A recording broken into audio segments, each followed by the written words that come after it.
유다서는 아주 짧은 성경이지만 굉장히 영적인 거예요. 이렇게 신비적인 내용이 있고, 뭐 모세의 시신을 가지고 이렇게 막 전사와 사단이 싸우는 막 그런 모습도 나오고, 그래서 조금 이렇게 신비로운 이제 그러한 내용인데, 왜 그렇게 내용이 이러냐면, 유다서는 당시에 교회에 들어온 이단을 막기 위한 것이었습니다. 그런데 교리적 이단도 있고 또 그것을 의심하는 사람들도 생겨났어요. 그래서 하나님을 믿는데 세상과 섞어서 믿는, 그러니까 진리로 기독교만을 믿는 게 아니고 대충 이렇게 뭐 짬뽕해서 믿는 이제 그런 거가 교회에 들어오니까 그것을 막아내려는 것이었고요. 그리고 이 말씀을 기록한 유다는 예수님의 동생 중 한 명이죠. 그러니까 야고보가 있었고, 야고보서를 기록한 야고보가 있고, 또 유다서를 기록한 유다가 예수님의 친동생들입니다.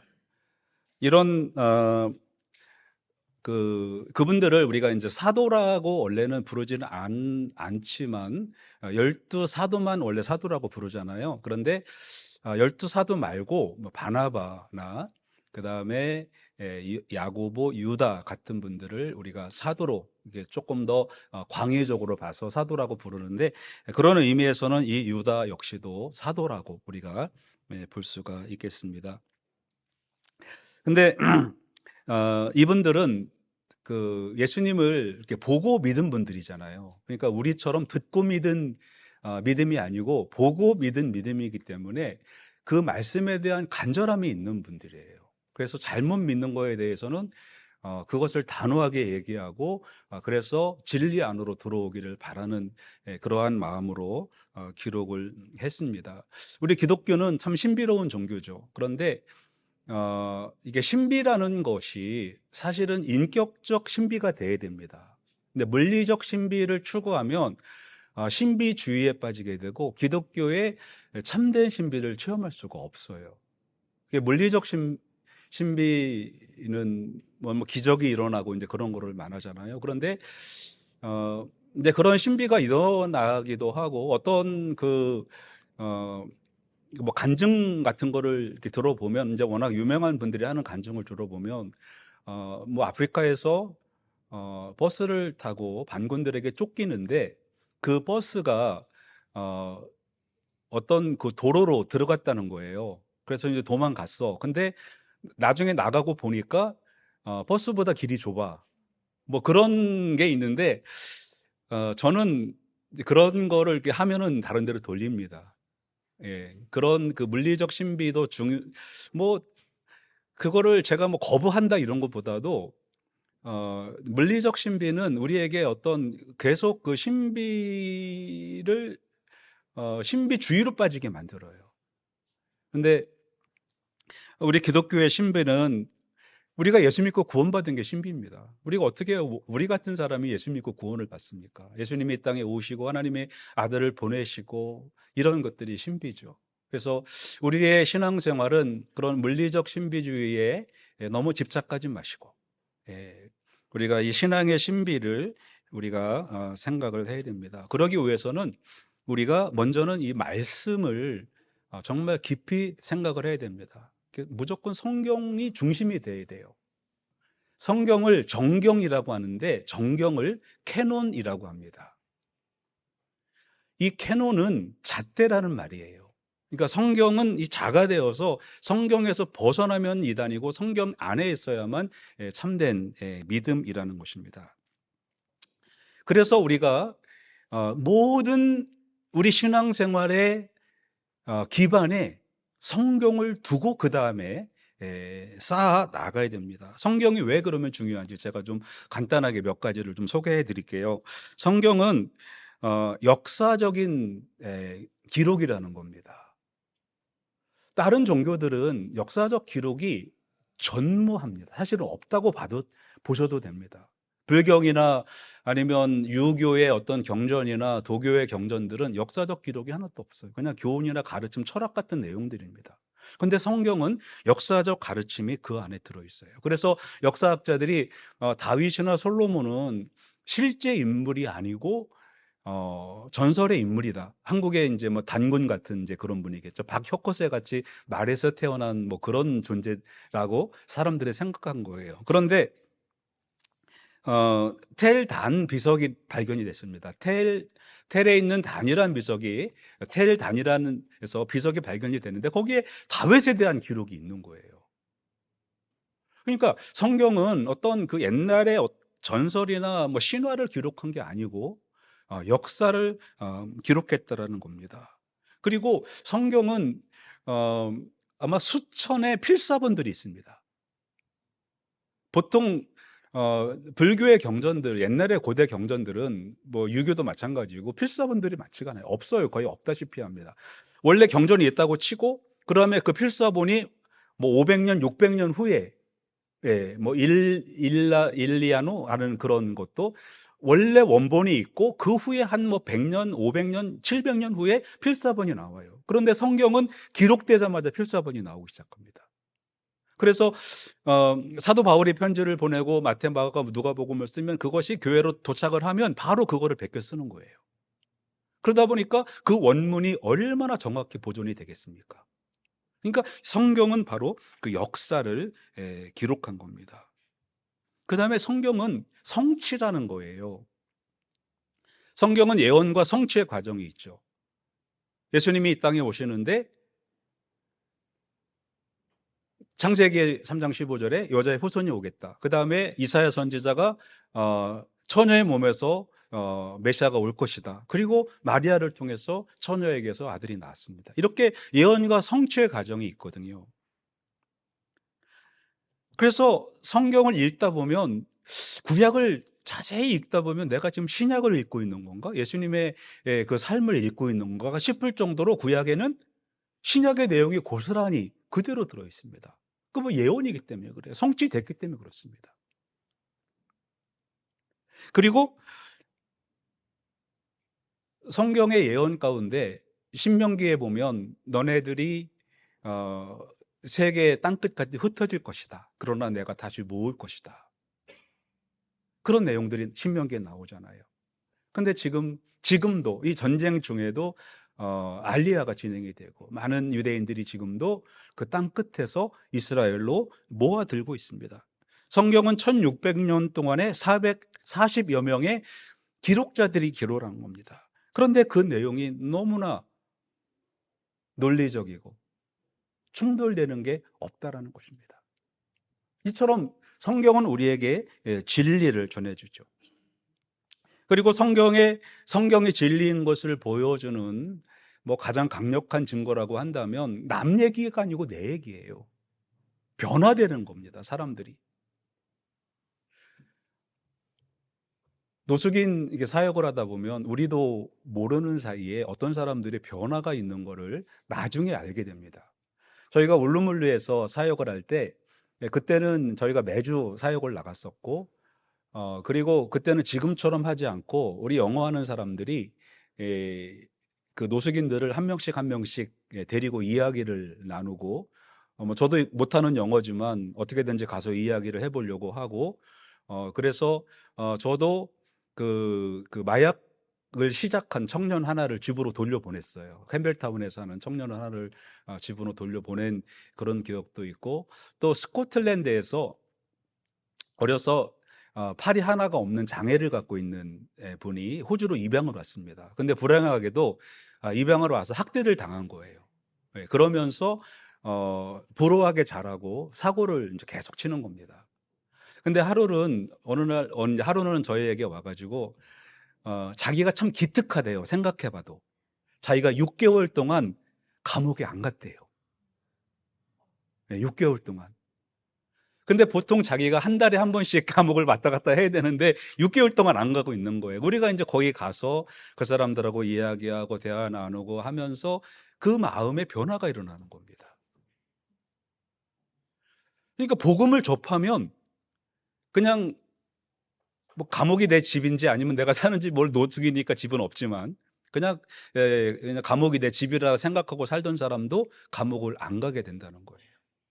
그러한 변화가 일어나는 겁니다. 근데 이 복음 전하는 게 어저께 저희 아내가 영상 하나를 저한테 보여주더라고요. 어떤 노인이 오페라 하우스에서 여기에다가 종이에다가 예수님은 그리스도이십니다. 그걸 붙이고 그냥 돌아다니는 거예요. 전도하는 것도 아니고. 근데요, 경찰 둘이 딱 옵니다. 그래서 경찰 둘이 와서 너는 지금 불법을 저지르고 있는 거라고. 그러니까 이분이 하는 이야기가 내가 불법을 저지르는 게 뭐가 있냐? 한번 법적으로 얘기를 해봐라. 그러니까 이제 경찰은 대답은 못하고, 뭐 경찰이 법을 아나요? 무슨 법이 있겠죠. 뭐 공공장소에서 종교 행위를 못하도록 하는 뭐 있긴 하겠죠, 호주 법에. 근데 이제 그분이 한 40분 정도 이야기하는 거를 앞에 조금만 제가 봤는데, 지금 그렇습니다. 이 진리에 대한 방해가, 제가 지난주에도 영국에 대한 이야기를 드렸지만 이 복음이 증거되지 않도록 하는 겁니다. 사단이 이거를 너무 방해를 하는 거예요. 왜? 이 복음을 접하는 순간 사람이 변하니까. 지옥 자식이 아니고 천국 사람을 만들어 버리니까. 그러니까 성경이 사실인 거는, 진실인 거는, 우리의 신앙의 기반인 거는 이 말씀을 대하는 사람들의 변화가 일어난다는 겁니다. 그리고 어떤 분들은 성경이 뭐 과학과 대립된다고 하는데, 이사야 40장 22절에 지구가 둥글다는 말씀이 있잖아요. 그 다음에 욥기 26장 7절에 보면 지구가 허공에 매달려 있다라는 말씀도 있잖아요. 이게 3,000년 전, 4,000년 전에 기록된 말씀이에요. 지구가 둥글다라는 거는 최근에 한 200~300년 전에 발견이 된 겁니다. 그런데 성경은 벌써 그거를 말씀을 하고 있어요. 예레미야 33장 22절에 보면 하늘의 별들을 셀 수 없다라고 나와 있습니다. 우리가 밤하늘에 별을 보면 저 멀리에 이렇게 별 하나가 보이는 게 있습니다. 근데 사실은 그게 별이 아니고 은하입니다. 은하. 이 은하는 은해 안에 별이 제일 적은 게 1,000억 개. 한 은하 안에 가장 많은 그 은하 하나에 있는 그 별은 1조 개라고 합니다. 그 은하 안에, 우리 은하계는 아마 한 3~4천억 개 될 겁니다. 우리가 살고 있는 은하계 안에는. 이 은하는요, 은하끼리 빛의 속도로 지금 벌어지고 있어요. 지금 근데 은하 안에는 서로 붙잡고 있지만 은하끼리는 벌어지고 있는데,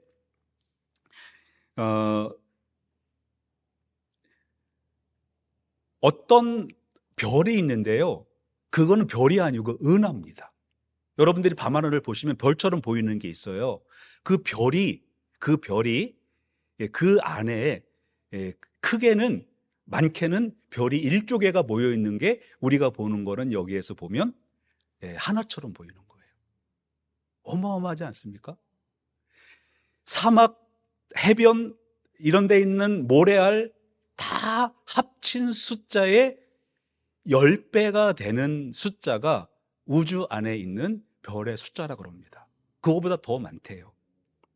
그래서 어떤 천문학자가 우주 안에 있는 별의 개수는 700해라고 하는 사람도 있고요.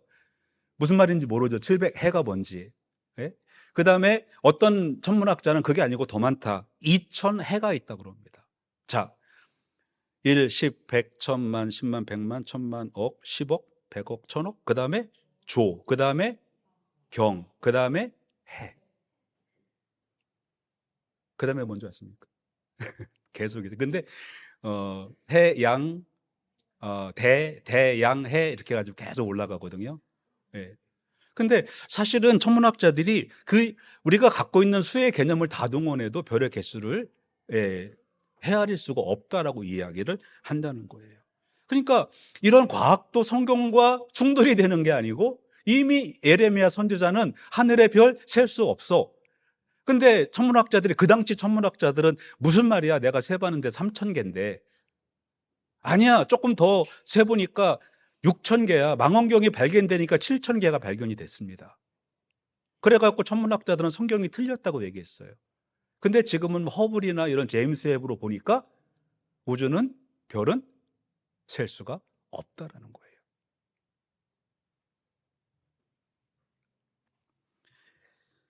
이런 말씀 위에 성경의 진리인 것을 유다는 이야기를 하고 있는 겁니다. 이런 말씀 안에 있어야 된다. 이단에 빠지면 안 된다. 자, 그러기 위해서는 오늘 신앙의 세 가지 기둥을 붙잡아야 된다. 말씀 안에서 이 세 가지 신앙의 기둥을 붙잡아야 된다라는 말씀을 하고 있습니다. 그 첫 번째 기둥은 지극히 거룩한 믿음 위에 자신을 세우는 겁니다. 지극히 거룩한 믿음 위에 자신을 세우는 것. 그것이 바로 첫 번째 기둥입니다. 지극히 거룩한 믿음. 현대 교회는 제가 가장 안타까운 것이 교회의 거룩성이 땅에 떨어졌어요. 교회가 사람들이 교회를 더 이상 거룩하다 생각을 안 하고 교회를 무시합니다. 저는 제가 사는 동네가 그 무슬림 그 동네에 살다 보니까 이 무슬림 사람들을 보면 조금 많이 부럽기도 하고 솔직히 그렇습니다. 네, 지난 금요일에 늦게 운동을 이제 이렇게 나갔는데 그때가 한 8시, 한 7시 반 정도 된 것 같아요. 그런데 기도처를 저는 일부러라도 걸로 지나가거든요. 우리가 말하는 땅받기 하는 마음으로 지나가는데 그 한 8시 정도 됐는데 그 안에, 그 기도처 안에 사람들이 꽉 차 있어요. 예. 근데 들어갈 때 신발을 벗고 들어갑니다. 그 신발장이 있어요. 가보면. 그 신발장에 신발을 놓고, 거의 걸었더라고요. 옛날에 어르신들은 교회 갔다가 신발 잊어버리고, 가난한 집에 왔다가 남의 신발, 새 신발 신고 가는 그런 일들이 교회마다 있었거든요. 근데 저희 어렸을 때도 저희 시골 교회는 신발을 신지 않고 들어갔습니다. 그리고 예배할 때 많은 어린이들이 무릎을 꿇고 예배를 했어요. 지금은, 저도 지금 무릎을 못 꿇겠지만, 근데 교회는 그 자체가 거룩했어요. 무슨 여기가 무슨 그 신적 그런 거보다도 일단 교회를 생각하면, 예배당을 생각하면 이것은 예배하는 곳이고 내가 들어오면 이곳에 하나님이 임재하시는 곳이고, 그리고 우리가 세상에 나아가 살 때도 나 하나님 믿는 사람이고, 그래서 우리는 세상 사람처럼 살지 않아야 되고, 이러한 성도의 거룩함과 교회의 거룩함이 있었거든요. 근데 현대 많은 교회들이, 많은 성도들이 나는 제가 제일 보니까 교회 가기 싫어, 이렇게 돼버렸다라는 거예요. 그러니까 교회의 거룩함이 사라진 겁니다. 세상 사람들로부터 교회의 거룩함을 잃어버린 거예요.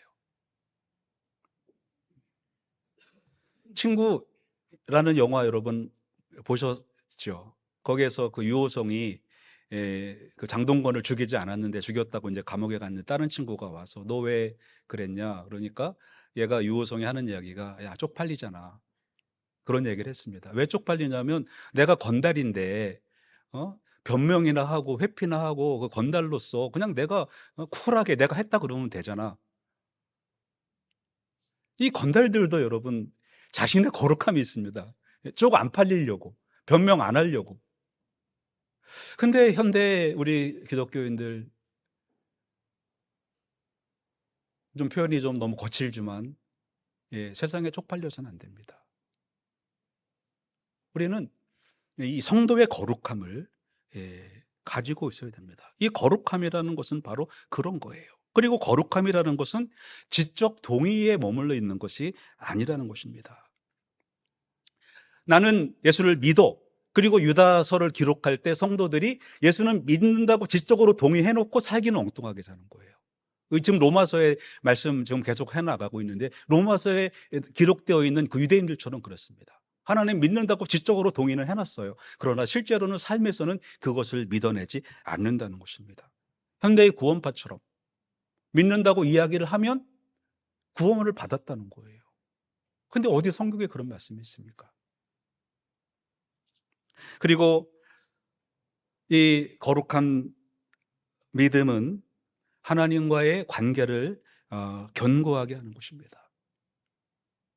이런 관계, 믿음이 사라지는 순간 하나님의 관계가 우리가 끊어져 버리는 거예요. 그래서 우리는 너희의 거룩한 믿음 위에 자신을 세워라 라고 합니다. 여러분, 거룩한 믿음을 가지시기 바랍니다. 우리는 세상 사람들과는 달라야 됩니다. 세상 사람과 같아서는 안 돼요. 건달들도 세상 사람들에게 낮게 보이지 않으려고 자기가 죄를 뒤집어 쓰는 그런 사람들이 건달들이에요. 그러나 우리가 건달들 같겠습니까? 우리는 진리이신 하나님을 믿는 사람들이에요. 그래서 우리는 이 거룩한 믿음 위에, 거룩한 복음 위에 우리의 신앙을 세워야 됩니다. 두 번째는 성령으로 기도하는 것입니다. 이게 두 번째 신앙의 기준입니다. 믿음에 세우고 그 다음에 성령으로 기도하고. 말하는 거는 굉장히 중요합니다. 여러분, 말을 많이 하시면 참 좋습니다. 그러면 친구들하고 이렇게 만나면 막 싸우는 것 같잖아요, 멀리서 보면. 왜 말을 많이 하시는 줄 아세요? 사람들이 만나면? 왜 듣지 않으려고 하고 말만 하려고 할까요? 듣는 거 좋으세요? 말하는 게 좋으세요? 듣는 게 좋으신 분 계세요? 듣는 거 좋아하세요? 와, 아주 특별한 경우인데, 사람이 말을 하면은요, 뇌에서 도파민을 내보내줘요. 그 목사님들이 스트레스가 있긴 해도 그래도 세상 사람보다 적은 이유는 설교를 할 때 도파민이 나와요. 여러분들도 도파민 많이 나오고 싶으면 성경 신학 공부를 하시고 목회를 하세요. 그러면은 여러분들 도파민이 많이 나옵니다. 지난번에는 뭐 나온다 그랬죠? 그 목회자들이 다이돌핀, 맞습니다. 다이돌핀. 깨달을 때 나오는 거. 그리고 말할 때는 도파민이 나와요. 그러니까 얼마나 좋습니까? 신학을 하시면 참 좋아요. 목회를 하시면 참 좋습니다. 기도는 듣는 것도 되지만 사실은 하는 거거든요. 하나님께 내 사정을 아뢰고, 뭐 기복적으로 하나님께 뭐를 구하고 그러는 거는 아니지만 우리가 하나님과의 진실한 관계를 형성하고 하나님과 대화를 하는 겁니다. 성경에 보면 부르짖는 기도도 있어요. 근데 한나처럼 꼭 방언을 하는 것처럼 엘리 제사장도 미쳤다고, 술에 취했다고 할 정도로 그런 기도도 있습니다. 바리새인들처럼 소리를 지르는 기도도 있습니다. 그러나 세리처럼 골방에 들어가서 조용히 묵상하는 기도도 있습니다. 어떤 기도를 형태를 취하든 여러분들은 하나님과의 성령 안에서 기도를 해야 됩니다. 근데 왜 성령 안에서 기도하라고 했을까? 어떤 때 그렇게 복잡하면은요, 앉으면 기도가 안 나와요. 내가 뭘 기도를 해야 되지? 근데 여러분, 그때가 기도하는 겁니다. 그때가. 내 생각을 하나님께 드리는 게 아니고, 하나님, 나 지금 너무 복잡해서, 할 얘기가 없어요. 그러면은, 사도행전, 로마서 8장 26절에 성령도 우리 연약함을 도우시나니, 우리가 마땅히 빌 바를 알지 못하나, 성령이 말할 수 없는 탄식으로 우리를 위하여 친히 간구하시느니라. 그러니까 너무 복잡하고 힘들고 살아가는 게 너무 힘들어. 그래서 교회 와서 앉았는데 뭐를 하나님 앞에 무슨 말을 해야 될지 모르겠어. 근데 그게 성령 안에서 기도하는 거예요. 왜? 내 생각을 하지 않으니까. 내 뜻을 하나님께 전달하는 게 아니고 하나님의 선처를 바라는 거니까. 그러니까 내가 하겠다라는 것이 아니고 하나님 성령님이 나에게 알려주시면 그대로 하겠습니다 라는 그런 거예요. 그리고 성령은 진리의 영이십니다. 우리가 성령 안에서 기도한다고 하는 것은 이 진리를 붙잡고 살아가는 겁니다. 진리 안에서 살아가는 성도. 특별히 유다서를 기록할 때 교회는 많이 흔들렸습니다. 사도 요한도 그랬고요. 그 다음에 사도 베드로도 그랬습니다. 사도 바울도 그랬습니다. 교회 안에 들어오는 영지주의나 이원론 또 몬타니즘 이런 것들이 막 교회에 막 파고 들어오거든요. 먹잇감이에요, 교회가. 근데 유다서도 마찬가지입니다. 거기에 성령 안에서 기도하면 성령께서 우리를 진리 안에 머물게 하신다는 것입니다. 이거는 사람의 노력이 아닙니다. 우리가 성령과 함께하는 그러한 사람이 바로 이러한 기도를 드리는 것입니다. 요즘에는 이제 교회 등록할 때 그 교회의 조건을 거시는 분들이 계시대요. 예, 자기가 등록을 할 테니까 이런 거는 나한테 해주지 마라. 하지 마라. 그게 첫 번째가 신방을 하지 마라. 예, 그 다음에 두 번째가 전화는 하지 마라. 예, 그 다음에 세 번째는 조금 심한데 아는 체 좀 하지 마라. 교회 오면. 그래서 이제 목사님이 딱 그 얘기를 듣는데 딱 자기가 제일 좋아하는 거더래요. 신방하는 것도 싫고 전화하는 것도 별로 안 좋아하시고 또 서로 이렇게 사람하고 대인 그런 것도 별로고 해서 10년을 그렇게 지냈답니다. 서로 교연하고 얘기를 안 하고. 그런데 10년이 지나니까요. 그분이 그러시더래요. 목사님 해도 넘어가신다고. 그죠? 성령은 우리를 묶어주시고 하나가 되게 하시고 그런 분이 우리 성령님이세요. 우리가 그래서 이 성령 안에서 거해야 되는 것입니다. 그래서 우리가 성령 안에서 기도한다고 하는 거는 성령님을 초대를 하셔야 됩니다. 하나님, 나 지금 솔직히 아무것도 생각 안 납니다. 너무 힘듭니다. 이렇게 하나님을 초대를 하십니다. 그리고 사람과의 경청과 침묵만이 아니고요. 하나님과의 관계에서 여러분 경청을 하시기 바랍니다. 하나님께 막 뭐 얘기해봤자 하나님은 다 아셔요, 우리를 이미. 그러니까 하나님의 말씀에 우리가 경청을 하시는 것이 바로 성령 안에서의 기도입니다. 그리고 기도는 단지 종교의 행위가 아니라는 것을 여러분 아시기 바랍니다. 대화예요. 대화가 끊어지면 가족 관계가 끊어지는 것처럼 하나님과의 대화가 끊어지면 그것 역시도 끝나는 것입니다. 자, 첫 번째 기둥은 지극히 거룩한 믿음의 자신을 세우는 것. 두 번째 기둥은 성령 안에서 기도하는 것. 세 번째 기둥은 예수님의 긍휼을 기다리는 것입니다. 기다리랍니다. 요즘에는 로켓 배송이라는 게 있어요. 한국의 쿠팡에서 하는 건데 오늘 밤에 주문을 하면 그 다음날 새벽에 아직 안 일어났는데 배송이 돼요. 쿠팡에서 하는 배송인데 저도 요즘에 그 이베이로 그 물건을 많이 사는데 시계를 3개를 지금 돌려보내고 사면은 고장나고 사면 고장나고 그래서 3개를 돌려보내고 또 시계를 하나 이제 또 이렇게 샀는데 70불짜리인데 보이시죠? 이렇게 큰 전화기 같아요. 너무 커가지고 너무 좋은데 오늘 아침에 전화했거든요. 그래서 다음날 오후에 도착하는 거예요. 이베이인데도. 그러니까 사람이 급해지는 겁니다. 해가지고 안 오면 막 성질이 나는 거예요. 그래가지고 저 같은 사람은 바로 이베이에다가 근데 이베이를 저는 오래 쓰다 보니까 어디에다 어떻게 리포트를 하는지 다 알아요. 저는 그래가지고 한 번은 옛날에 70 얼마짜리 싱가포르에서 했는데 안 오는 거예요. 그래가지고 이제 바로 날짜 되자마자 막 기다렸다가 이베이에 했더니 돈을 바로 돌려주더라고요. 근데 이틀인가 있는데 그 도착을 한 거예요. 그래서 이베이한테 미안하다고 내가 도착을 했는데 돈을 돌려보내겠다고 그랬더니 그쪽하고 연락이 안 돼갖고 그냥 가지래요. 그것도 돈도 갖고. 예.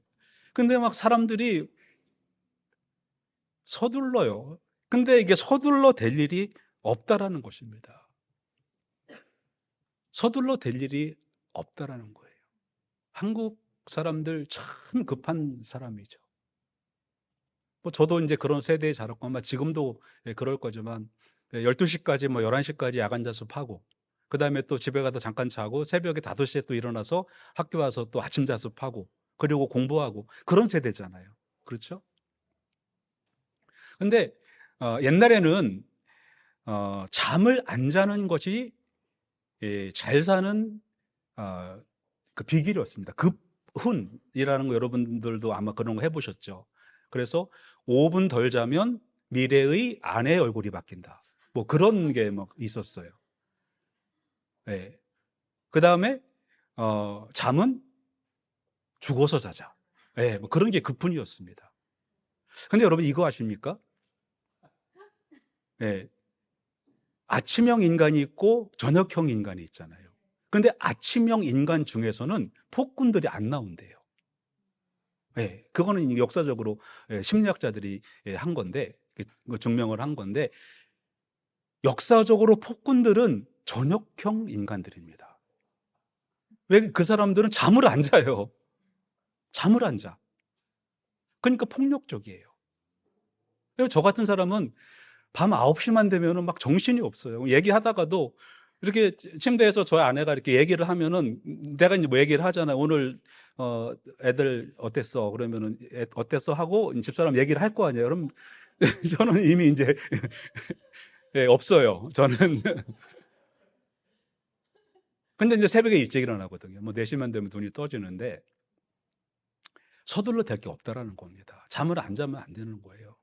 유명한 록펠러나 이런 분들, 그다음에 한국의 정주영 회장님 같은 분들, 이분들은요 누가 뭐래도 낮에 잠을 꼭 자야 됩니다. 영국에서 가장 유명한 처칠이라는 수상이 있습니다. 이분의 수면 시간은 역사적이에요. 7, 8시간씩 잠을 자요. 네. 그러니까 서둘러 될 게 없다라는 겁니다. 오늘 세 번째 기둥은 여러분 기다리셔야 돼요. 영생에 이르도록 기다려라. 그러니까 죽을 때까지 기다려라란 말이에요. 그러면은 못 이루면 어떡합니까? 뭔 걱정을 하세요? 세상이 끝이 아니잖아요. 그죠? 예. 네. 그러니까 우리가 이 세상에서 쇼부를 보려고 하니까 막 서두르는 거예요. 기다려야 됩니다. 우리가 생각하는 대로 되는 것이 없다라는 거예요. 영생에 이르도록 기다려야 된다는 것입니다. 우리는 예수님의 긍휼을 기다리고 또 우리는 의심하는 자들을 긍휼히 여기고, 우리는 예수님의 긍휼을 받고 우리는 의심하는 자들을 긍휼히 여기고, 이것이 바로 우리 신앙의 새 기둥인 것입니다.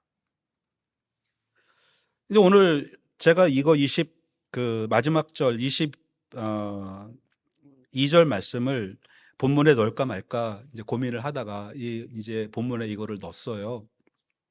근데 이게 사실 앞에랑 연결된 말씀이거든요. 또 그 뒤에 따라 나오는 말씀이 또 있는데 어떤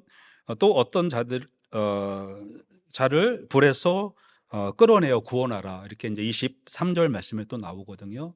이거는 우리만 긍휼을 받는 것이 아니고 또한 우리의 긍휼을, 예수 그리스도의 긍휼을, 우리의 긍휼을 의심하는 사람들에게 전하는 그러한 삶을 살아야 된다는 것입니다. 우리가 남에게 복음을 전하는 것, 여러분 우리가 사람들에게 이야기를 하면 도파민이 나온다겠습니다. 그랬죠? 근데 우리가 전도를 하면 똑같은 게 나와요. 그러니까 전도가 부끄럽고 하기 힘든 것 같지만 사실 하고 나면 막 기분이 되게 좋잖아요. 그죠?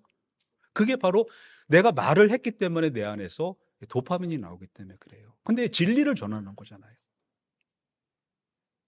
그래서 나만 예수님의 긍휼을 받지 않고 받은 긍휼을 의심하는 사람들, 믿지 않는 사람들이란 뜻이겠죠. 그런 사람들에게 전해야 되는 것입니다. 오늘 신앙의 새 기둥을 생각을 해보았습니다. 교회의 거룩함이 사라져가고 있다고 했죠. 우리 성도들의 거룩함이 이제 곤두박질 치고 있어요. 우리가 외형적 거룩함이 아닌 정말 하나님의 백성으로서의 그 거룩함을 우리가 회복을 해야 됩니다. 그리고 성령 안에서 기도해야 합니다. 현대의 복잡한 세상 가운데서 성령의 인도하심을 받아야 돼요. 내 마음대로 살아가면 중심을 잡을 수가 없습니다. 우리는 쓰러질 수밖에 없어요. 그리고 영생에 이르도록, 그러니까 죽을 때까지 예수님의 긍휼을 기다리시기 바랍니다. 서둘러 될 일 하나도 없어요, 여러분. 내 생각대로 될 일 하나도 없습니다. 제가 오죽하면 어떤 때는 막 초능력을 갖고 싶은 때가 있어요. 퇴근할 때 막 차가 한 20대 쭉 막혀 있는데 갓길로 와가지고 내 앞에 딱 서갖고 비켜달라는 거예요. 저는 무조건 비켜주지만 그때 제 속에는 내가 초능력 있으면 저 차에 그냥 팍 타이어를 다 터뜨려가지고 막 그런 내 생각대로 되는 게 하나도 없습니다. 세상은 내 마음대로 되는 게 아니에요. 우리는 하나님의 긍휼을 기다려야 됩니다. 죽을 때까지 서두르지 마시고, 그러면 유다서의 배교의 위험에 유다가 이거를 전한 거거든요. 우리가 이 현대를 살아가면서 이 복잡한 시대에서 이 신앙의 새 기둥을 붙잡을 때 우리는 믿음에 흔들리지 않고 살아가게 되는 것입니다. 우리 성도 여러분, 신앙의 새 기둥으로 이 세상에서 크리스찬의 그 거룩함으로 살아가시기를 주님의 이름으로 축원합니다. 기도하시겠습니다.